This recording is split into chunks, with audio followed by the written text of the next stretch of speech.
Well, hello and welcome to Ask John.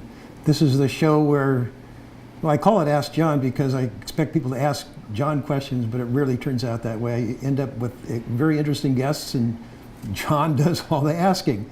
And today I have a very interesting guest who has been on a road trip. Now, a road trip for me is an analogy for financial planning. That's what I do, and often we use that analogy in terms of people moving along in their life and getting married and having children and planning vacations and planning retirements and planning for long-term care. That's all the road trip and financial planning. But today I have Chuck Maclellan here with me, and he actually took a real road trip on a bicycle all the way across the United States.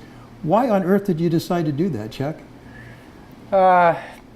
It was almost a why not. I have wanted to travel across the United States since I was in college in the middle 1970s.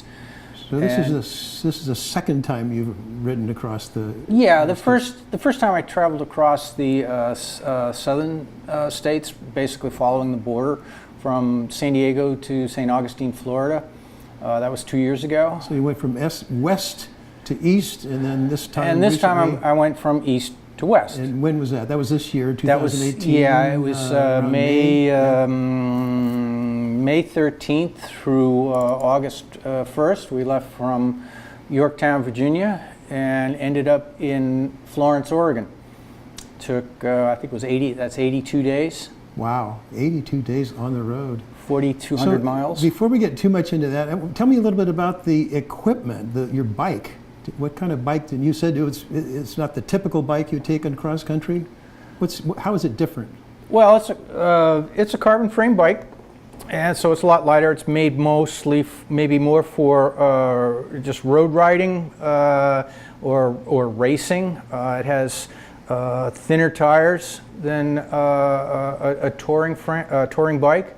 It's not equipped to carry packs. There are no eyelets or anything to attach, not packs, racks to. But it's the bike I ride. Okay, so it has, we're counting the sprockets you have in the front and the back. I guess 3 in the front, and how many in the back? Yeah, there's kind of calculated that to be what, 21 gears or something 30. Like that? 30 gears? However, 30 gears? there's overlap, yeah. And basically it comes down to, depending on what you're doing, you may be climbing and you want to find a gear that you're comfortable in. And it may only be a difference of a couple of inches that you're traveling, but it makes all the difference in the world to you. Yeah. You know, you want to be comfortable, and the same if you're in a headwind. So you have all the equipment you need, your water bottles, and you have packs in there to pack your lunch. And yeah, I carried on the bike. I carried a larger seat pack, and in that I had my tools in case I got a flat. I also had two spare tubes and 2 tires. And I had a handlebar bag, and in that I carried, arm and leg warmers, rain jacket, trail mix. And you need all that stuff, apparently, the rain gear and so forth. Yeah. Yeah, so... and then the shirt that you're wearing now is, tell me a little bit about that. This shirt is a depiction of the Trans-America Trail. Yeah. It's across the U.S. Yeah, okay. And it's a special wicking kind of shirt? Yes, Yeah, okay. It's built to wick away your sweat. And then we have theoretically. Okay. And in the back there are 3 pockets where you can cram, you can cram as much as you possibly can into them if you want. And we have some pictures that we're going to overlay here on your shoes, which have some metal grommets in there you're calling cleats that hook onto the pedal, and you're looking at that right now. So they unhook pretty quickly, so if you need to... Yeah, you just twist out of them. You'd be amazed at what fear and adrenaline can do for you. If you need to, you will. Yeah. Did you have any fearful moments in your trip? other than, let's see, a near miss by a tractor trailer rig that missed my friend and I by mere inches. Nothing where I had to unclip in a hurry. Yeah. So that's good. Yeah. You ran into some weather. Here's a yes, we certainly ran into weather. here's a picture of you starting off. Yeah, I looked well rested. That's in Yorktown, Virginia. And let's see if we can find a picture of the weather that you encountered. Let's look at all of them here. There's one of them. There's one of them, yeah. And the next one is more, right? Mm-hmm. Yep, there you are, finding shelter. Yeah, it was that is right, the entrance to Monticello, and it was, as you can see, it was really raining that day, and we were at the, right here is at the crest of a hill, and when we were to continue, it was downhill. That was not a fun day. There was, we had rain gear on, but it didn't matter. It was probably in the 70s or 80s, and it was just too humid. Yeah. So we were getting soaked by our sweat and soaked by the rain. Yeah. So how many people were on this trip? There were a total of 13 of us. There were 2 leaders and 11 people that were just riders. The leaders would alternate days. One would ride, be the last person riding, and the other one would drive the van and trailer to the next campground. So here we have you. I'm trying to find this picture of you in coming into Kentucky. Got a lot of pictures here, Chuck.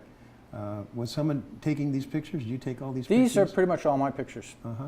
There may be a couple here and there that are not. Where are we? No, you already, I think you passed it. Now tell me about Kentucky. What was that like? We entered Kentucky out of the western part of Virginia, so we went right into the Appalachian country. And it's very hilly and heavily wooded. They get a lot of rain there. What I noticed was the abject poverty that was there.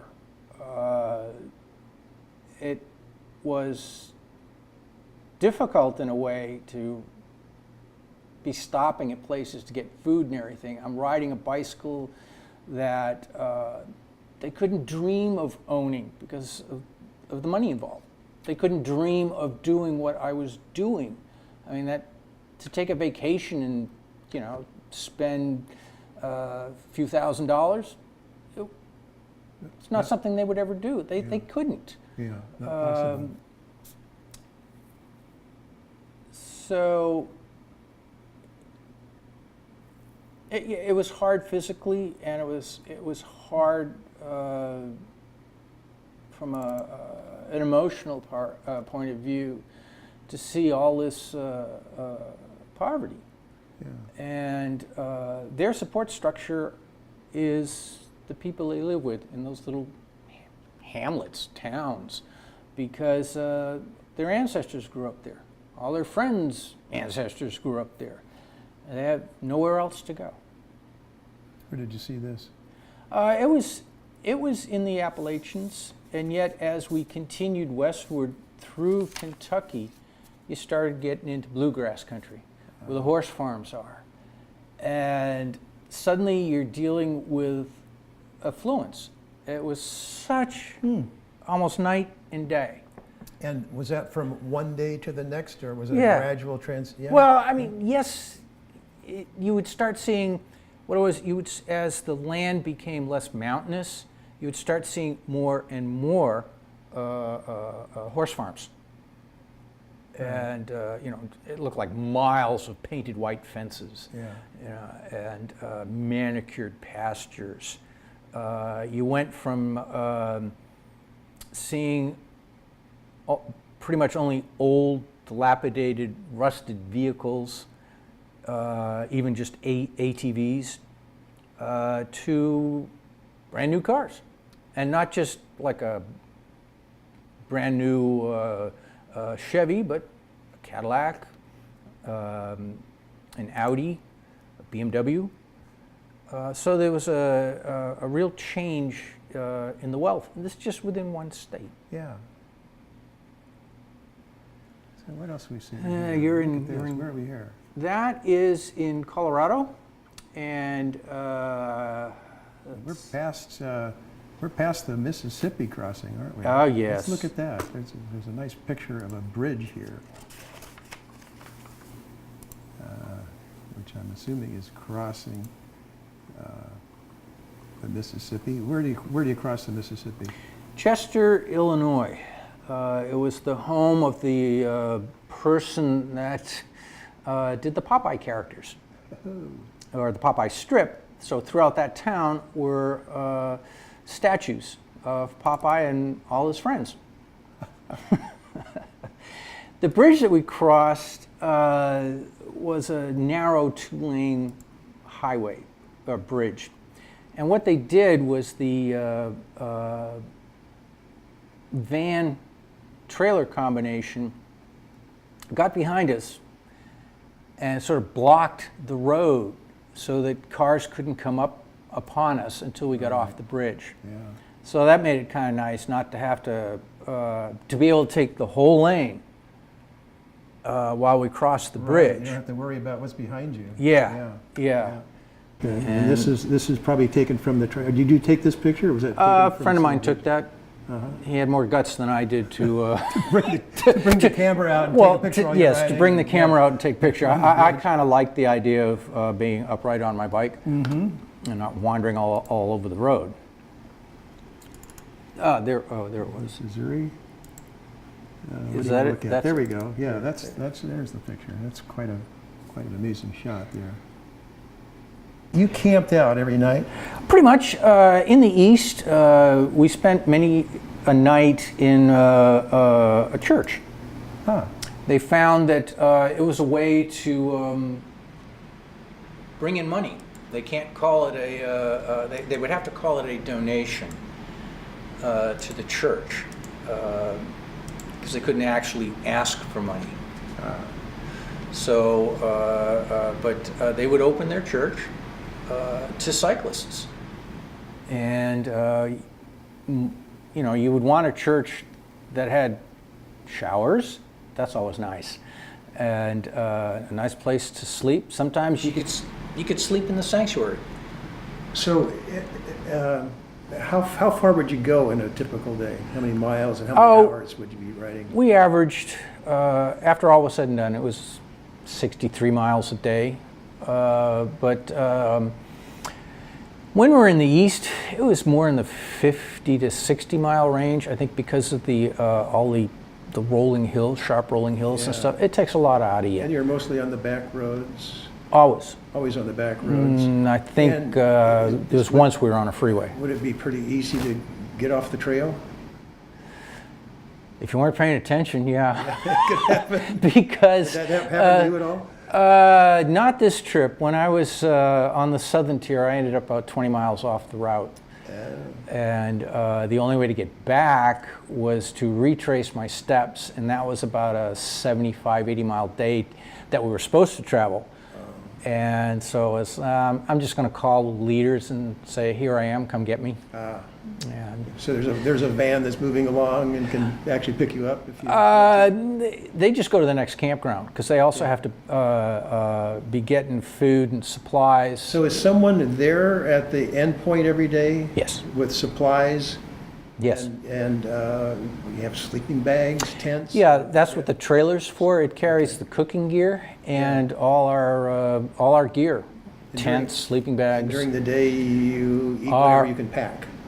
Or do you stop? Yeah, you can forage in the forest if you want, but... But you don't stop at a restaurant? Oh, yeah. Oh, you do? Oh, Okay. yeah. Okay. I mean, one of the things about this is being able to interact with local people. And not only, some of these towns, although that's what they're called, don't have a gas station, don't have a church, don't have a school. They might have a little like Quick Mart, and that's it. And inside the Quick Mart is, it's like a 7-Eleven, post office, like community gathering place. Yeah. And so you go in there and you just start chatting the people up. I mean, they're wondering, what the heck are you doing and why? Yeah. It's not something I would ever do, type thing. Yeah. And they don't see this every day. Well, this route is fairly static, and it's been there for 42 years now. So anyone's crossing country on a bicycle would take that same route? Pretty much. Typically, yeah. Pretty much, typically, yeah. So by now, they're pretty used to seeing cyclists, and they also realize that we provide income for their community. And what's happened to this? Is this your bike here? That's No, I forget what state we were in, but it was the skies just opened up. My friend and I sought shelter at a house that had a carport, and we ended up being there for 4 hours waiting for the rain to let up. One of our cyclists decided that it was dry underneath the road that was going over a stream, and that's what you're looking at right here. He eventually had to get his bike and move because the stream kept rising. Not a cool idea. Not good. No. That's not good. And there's a picture here I love these pictures with the long road in front of you. That's just amazing. Yeah. This isn't even there's one. That looks pretty wet, doesn't it? I guess. Is that pretty wet? I got to turn and look at. Oh no, that's a different one. I moved it. Yeah. There we go. Oh yes, what you see in that picture are Amish. We encountered many of them. Duncan, and there's that looks like a horse-drawn cart. Yep. Interesting. Yep. So we went through, and it was interesting. You'd wave at them, and it almost looked like they didn't know whether to wave at us or not. Yeah. I mean, it's their culture. This picture here, we knew that we could go around this. And there's a bridge that they're working on the downhill side of this sign. And all we had to do was walk across the bridge. Unfortunately, for the people not in our group that didn't know about the fact that you could go around this, they had about a 20, 30-mile detour. So, I love this picture that I think that we displayed earlier. We do not have Wi-Fi. Talk to each other, pretend it's 1995. Was that part of the Appalachian area? Oh, no. Oh, golly. I don't know whether that was... I can picture it. I can't think of the town we were in. So it may have been Missouri or Kansas City. Or not Kansas City, but Kansas. And of all things, it was a Mexican restaurant owned by Mexicans. Or, people of Mexican descent. Yeah, so, real Mexican restaurant. Yeah. So that was, but it was just such a cool little sign to see. You have so many pictures. I want to look at every one of them, and so maybe that'll be at a different show because we just don't have time for this. Continental Divide here. That's looks like Hoosier Pass. Yeah. That's 11,500 something feet at the summit. It was about a 6 or 8 mile ascent. Not from sea level, but from about 9,000 feet when we started up the climb. And then here we are. We spent 3 nights in Breckenridge before moving on. We're entering A State. Where's this? Saratoga. Saratoga, okay. What state is that in? Hang Is on. this a breakdown there? Yeah, there's another breakdown. Yeah. That's not you, though. That's someone else who broke down. How many times did you break down on this trip? I suffered 5 flats, I think it was. I was trying out some tubeless tires, and you put sealant in them. And first time I got a cut in one of those tires, it healed itself, which is what it's supposed to do. Right, yeah. Over time, though, the cut kept getting bigger and bigger and bigger, and it finally reached a point where the sealant finally said, I can't do this. So I had to pull off and I just replaced the tire and the tube. Right. Because I was able to, or the tire, and then I put a tire that had and a tube on instead. Do you ever get to a place where you can't self-repair, that you need you need some equipment, or you need some... I have not supplies? been in that situation That yet. happens sometimes? It though? does. Yeah. It does happen. I mean, You try to be... I think this is you, right? Is this, no, that's my friend. It was interesting. You took the picture while he... So... There was about four. There was about. Everybody watched while he repaired it. Yeah, there was about 4 of us watching him, Yeah. offering all kinds of verbal help, which he didn't Offering need. advice, yeah, He did yeah, not need. yeah. But we thought it was pretty fun. And that's what you do. Well, it's part of the trip, isn't it? Repairing Yeah, the bike. yeah, It's just, you- you just expect that. It's a nice big shadow of a biker. That's me. Yep. There you go. You took your own picture there.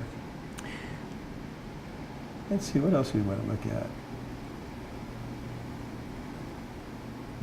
Getting close to the end here. Yeah, it looks like we're in Defense, Oregon left at this point. unsupervised. Oh, there's Pi. I love that picture. Tell me about In fact, that. I believe that was the last day of riding. Ah, We were leaving out of Alsea, Oregon, Alsea, Oregon, and traveling out to the coast. This sign appears just out of nowhere. I thought it was pretty cool because it's a play on words. And 3.14 miles away were this a house that said, "You're here, pies." and that's where you buy pie. Pies. They serve pie in Pi. Yeah, okay. And it's 3.14 miles away. It's sort of a mathematical double entendre there, I guess. Yeah. And there you are. Yeah, and quite a difference from blue skies in Yorktown, Virginia, to ever-ready fog in Oregon. But we were glad to be there. Yeah. It was, I don't know, when I was done, it was hard to reacclimate myself back into our world.